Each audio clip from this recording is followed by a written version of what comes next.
all the way my Savior leads me. Cheers each winding path I tread, gives me grace for every trial, feeds me with the living bread. Good morning, Chester ARP Church Devotional Podcast. Clint Davis, your host. Thank you so much for being with us. 1 Samuel chapter 17. We'll pick this up in verse 24 as we get started here this morning. All the men of Israel, when they saw the man, fled from him and were much afraid. That's all the people of Israel when they saw the man Goliath. And the men of Israel said, "Have you seen this man who has come up? Surely he has come up to defy Israel. And the king will enrich the man who kills him with great riches, and will give him his daughter, and make his father's house free in Israel." And David said to the men who stood by him, "What shall be done for the man who kills this Philistine and takes away the reproach from Israel? For who is this uncircumcised Philistine that he should defy the armies of the living God?" And the people answered him in the same way, "So shall it be done to the man who kills him." Now Eliab, his oldest brother, heard when he had spoke to the men, and Eliab's anger was kindled against David, and he said, "Why have you come down here? And with whom have you left those few sheep in the wilderness?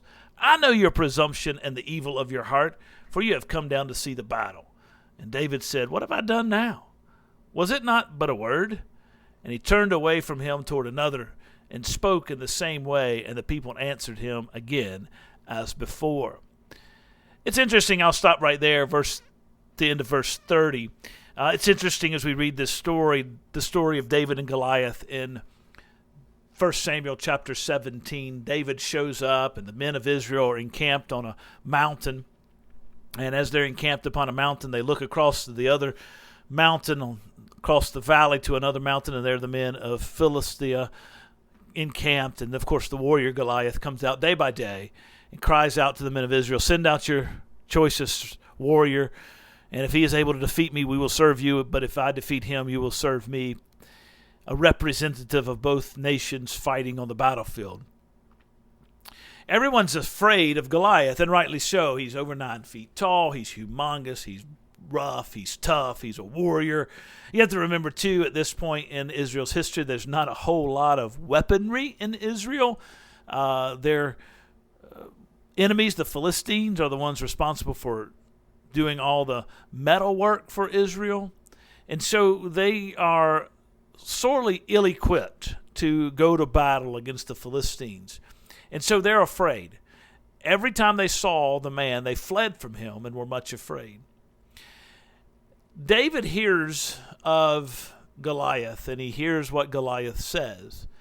And David's question about what will be done for the man who kills the Philistines and takes away the reproach of Israel is an interesting question, because the people of God, the people of Israel, have already said, "Have you seen this man who has come up? Surely he's come up to defy Israel, the nation. He's come up to defy us, the people, the nation of Israel. And the king will enrich the man who kills him with great riches, and will give him his daughter and make his father's house free in Israel." So David knows what the king's going to do, but David asks the question a different way. Who kills this Philistine and takes away the reproach from Israel? The fact that this Philistine is, in a sense, already dominating Israel.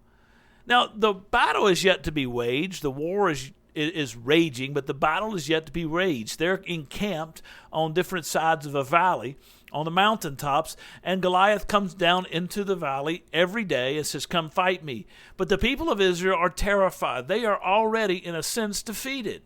They are living as defeated people. They will not go to battle. They're afraid to go fight him. And so it's already a reproach on them. The reproach is that they don't trust the Lord enough to deliver them. And we see that when David's response is, "For who is this uncircumcised Philistine that he should defy the armies of the living God?" Uncircumcised Philistine, that he should defy the armies. See, David understands that Goliath's rejection, or Goliath's attack, or Goliath's encroachment on the people of God is not about the nation of Israel. it is more than that. It's an affront to the God of Israel, and it points out the failure of the people of Israel to trust their God. And so David says, this guy is uncircumcised. This guy is a pagan. This guy does not believe in the God of the Bible. Who is this guy that he should defy the armies of the living God? Goliath is coming in the name of a dead God. A God doesn't exist. Our God is alive, the God of Abraham, the God of Isaac, the God of Jacob. See, David understands this and interprets this properly. This is an attack against God from the enemies of God, which are driven by Satan. And so what we see here is that the attack is not with the people of Israel, but rather against God. And it should be understood spiritually. Surely they have to go out and fight. Somebody has to go take Goliath on. David will do that. Somebody has to go to the battlefield. David will do that. But he understands that he's going in with the Lord. He's going with the Lord. He's going in the Lord's power, in the Lord's glory, to go to battle against this Philistine, this uncircumcised pagan. You've got to understand that the attack against the people of Israel is as spiritual in nature as it is physical. And that's important for us today, the people of God today, the Christian church. Satan still attacks us. We still have to live our lives. We still have to stand up for ourselves. We still have to do what we need to do. We still have to go forward with the gospel. But we understand that the attacks are as spiritual as they are physical. Eliab, his oldest brother, says to David, why are you here? You need to be taking care of the sheep. Why don't you leave Dad's sheep in the battle so you can come watch? Leave Dad's sheep in the wilderness so you can come watch the battle. He doesn't understand it. He doesn't get it. He doesn't understand it for what it is. David does.